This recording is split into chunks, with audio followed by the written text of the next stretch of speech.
Hegel's concept of the master and slave relationship can be a good reference for the examination of the relationship between the toxic system and the scapegoat. So I am exploring this through a psychological lens, but I am encouraging discourse definitely with people who are knowledgeable in philosophy, so that we can maybe talk about what are some cross sections between the psychological and philosophical understanding of this concept.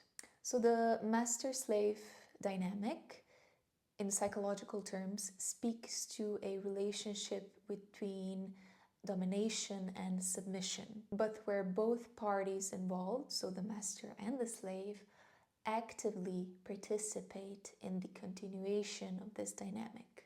Meaning that if the slave decides to no longer participate in their domination, then the master loses their object for domination.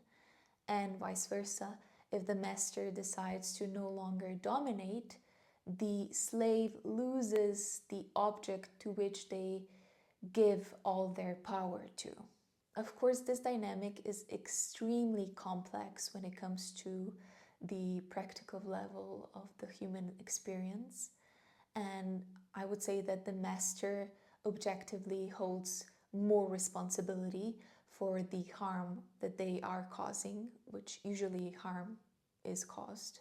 But there is something to say about the slave's participation in this dynamic, in their submission and continuation of denying their own power and giving it fully away to the master.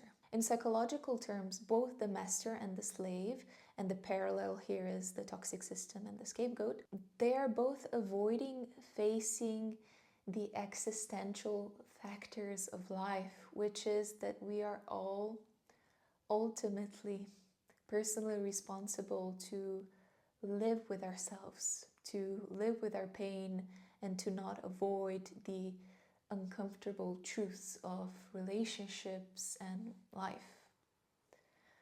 Yeah. So the toxic system is ultimately alone because they are forcing a relationship where they are making the scapegoat an object to be used.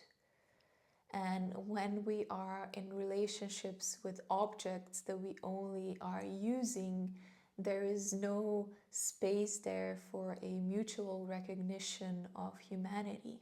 And for the scapegoat being an object in that dynamic with the toxic system, they cannot really escape that role of being an object for